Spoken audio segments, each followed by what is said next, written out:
चुनाव हुआ, कांग्रेस ने जीत हासिल की और जैसे ही कार्यकाल को लगभग 3 साल होने वाले हैं, राजनीतिक गलियारों में बदलाव के सुर गूंजने लगे हैं। यहाँ बात हो रही है कर्नाटक की। कर्नाटक की राजनीति में एक बड़ा अध्याय लगभग खत्म होने वाला है।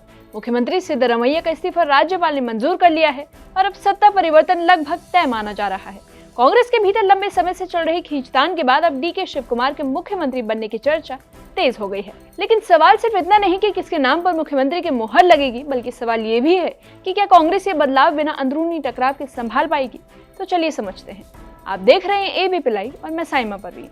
बेंगलुरु में नेम प्लेट बदलने से लेकर दिल्ली में राहुल गांधी और सिद्धरामैया की मुलाकात तक हर तस्वीर सत्ता बदलने के संकेत दे रही है। कर्नाटक में पिछले कई दिनों से मुख्यमंत्री बदलने की चर्चा चल रही है, तो दूसरी तरफ राज्यपाल थावरचंद गहलोत ने सिद्धरामैया का इस्तीफा स्वीकार कर लिया है और उनकी मंत्रिपरिषद को भी भंग कर दिया गया है। हालांकि नई सरकार बनने तक सिद्धरामैया कार्यवाहक मुख्यमंत्री बने रहेंगे।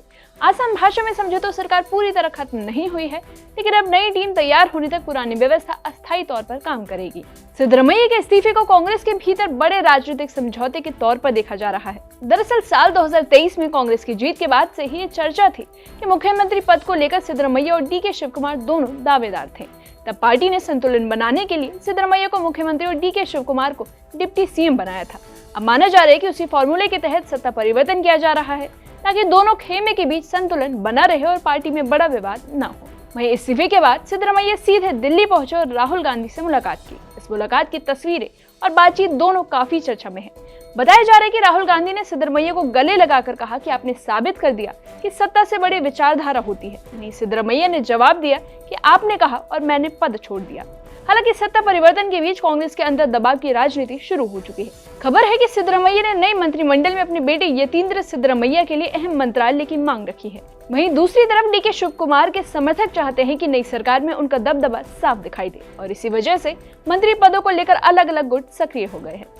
वहीं बेंगलुरु में सत्ता परिवर्तन की तस्वीरें खुलकर सामने आने लगी है। विधानसभा और सरकारी दफ्तरों में लगे मुख्यमंत्री, डिप्टी सीएम और मंत्रियों के नेम प्लेट तक बदले जा रहे हैं। कांग्रेस विधायक दल की बैठक में डीके शिवकुमार को नेता चुने जाने की औपचारिकता भी जल्द ही पूरी हो सकती है। वहीं सिद्धरामैया ने इस्तीफे के बाद साफ कहा कि उन्हें राज्यसभा भेजने का प्रस्ताव मिला था, लेकिन उन्होंने उसे ठुकरा दिया। उन्होंने कहा कि वे कर्नाटक की राजनीति में ही सक्रिय रहना चाहते हैं। इसका मतलब यह है कि भले ही वे मुख्यमंत्री पद छोड़ रहे हों, लेकिन राज्य की राजनीति में उनका प्रभाव खत्म नहीं होने वाला। वहीं कांग्रेस के लिए सिद्धरामैया अब भी बड़ा ओबीसी चेहरा है और उनका समर्थन पार्टी के लिए बेहद अहम माना जाता है। इस पूरे घटनाक्रम पर बीजेपी ने कांग्रेस पर तीखा हमला बोला है। बीजेपी नेता गौरव वल्लभ ने कहा कि कांग्रेस में सत्ता का बंटवारा किसी टेंडर प्रक्रिया की तरह होता है। उनका आरोप है कि पार्टी में पद और राज्यों को आपसी समझौते और दबाव की राजनीति के आधार पर बांटा जाता है। बीजेपी अब इस बदलाव को कांग्रेस के अंदरूनी कमजोरी और सत्ता संघर्ष के तौर पर पेश करने की कोशिश कर रही है। यानी कर्नाटक का इस सत्ता परिवर्तन अब सिर्फ कांग्रेस का आंतरिक मामला नहीं, बल्कि राष्ट्रीय राजनीति का बड़ा मुद्दा बन गया है। वहीं बीजेपी ने इस मुद्दे के जरिए इंडिया गठबंधन और राहुल गांधी की नेतृत्व क्षमता पर भी सवाल उठा दिए हैं। विपक्षी दलों के बीच एकजुटता को लेकर बीजेपी लगातार हमला बोल रही है। गौरव वल्लभ ने कहा कि अलग अलग राज्यों में विपक्षी दल साथ चुनाव नहीं लड़ते तो फिर इंडिया गठबंधन का अस्तित्व क्या है। वहीं कर्नाटक में सिद्धरामैया युग का अंत सिर्फ एक मुख्यमंत्री के इस्तीफे की कहानी नहीं, बल्कि कांग्रेस के भीतर बदलते राजनीति की तस्वीर है। अब सबकी नजर डीके शिवकुमार की ताजपोशी और नई कैबिनेट पर टिकी है, लेकिन असली चुनौती सिर्फ कुर्सी संभालने की नहीं, बल्कि पार्टी के अलग अलग गुटों को साथ लेकर चलने की होगी। क्योंकि राजनीति में सत्ता परिवर्तन आसान होता है और मुश्किल होता है संतुलन बनाए रखना, और कर्नाटक में कांग्रेस की अगली परीक्षा अब इसी संतुलन की होने वाली है।